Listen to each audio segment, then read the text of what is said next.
So we've talked about some key elements in the invention stage, that being how to generate the issue. And we've given some tools and talked to that there. And the 5 common topics, how they go everywhere with us. They're not just in our writing exercises. We've talked about arrangement and some key things there, sorting, as well as desentencing your outlines.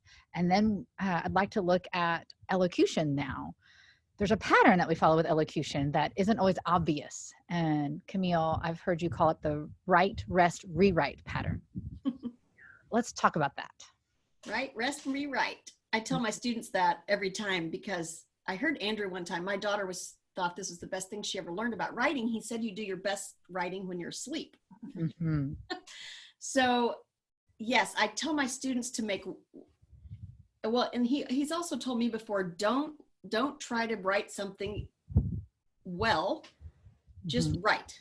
Mm-hmm. And then go back and edit. So I tell my students don't agonize 3 hours going from your outline to your essay. Look at your outline, just spend 20 minutes turning each one of those into a sentence and leave. Yeah. Take a break, play football, unload the dishwasher, babysit, wash your car, do some math. Yeah. And then when you come back or sleep, look, the next day is even better. When you come back and look at it, then you have all your sentences here, and then all you have to do is fix them. And if you do that in those 2 layers, it'll save you time.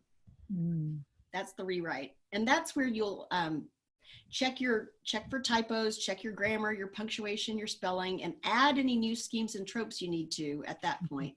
Usually I tell them the very first part of writing is to get the 3 main reasons in a parallel form. Yes. Because they go into your essay 3 places. So that's 9 phrases maybe, or 9 sentences that even that you don't want to change over and over and over. So get that structure down, those anchors. Write, take a break, edit. Mm-hmm. And what about a editor? It is not I. Yes, everybody needs a proofreader. Professional writers have proofreaders. Your mind fixes things for you when you're reading so that you understand the ideas and you don't see the mistakes. So it is a really good idea to have somebody else proofread your work for you before you turn it in. I ask my online students to have a parent or sibling, or sometimes I've had students exchange email addresses in class, and they'll trade papers with each other and check each other's work. But it's really good to have a proofreader. And then some of them say, I don't have anybody to do it. And so I tell them, if you live alone on a desert island, you can do it yourself if you read it out loud. Yes, so a lot of times you hear mistakes that you don't see. Yes. Right. You can hear them, and something about your mouth saying the words will help you better catch you know. Yeah. Like a lack of the. Yes. And your ears hear that. I've read students' papers before and thought they didn't put schemes and tropes in there. And then I read it out loud to the class and I think, oh, yes, he did. Yeah, that's true. I want to go back to a quick thing that Camille touched on. Sorry, I was poking my pencil in your faces. Okay.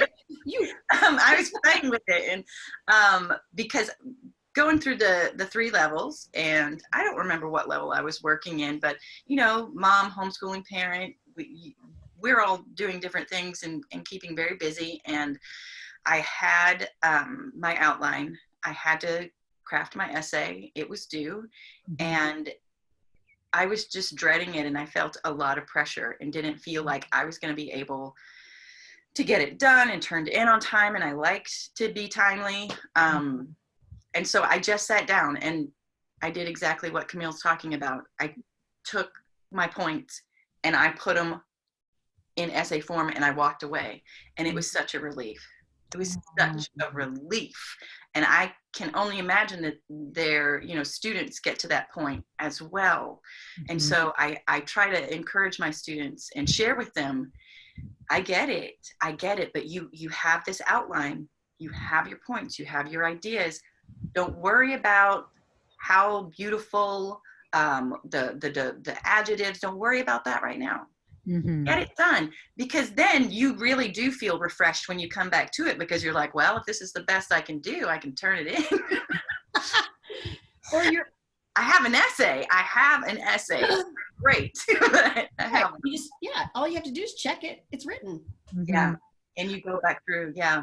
And on that note, I like that the Lost Tools student workbooks have a self-editing checklist in the back to help the student recognize what it is that they need to even look for, so they can provide a layer of assessment for themselves. Yes. And I think and that's important. That's what sets them free. When they can assess their own work, then they're free. Mm-hmm. And I have not done that as much, but I did it kind of something for the first time yesterday with my level 3 students. They all read their essays out loud in class. And then I asked them, tell me one thing you liked about it. Yeah.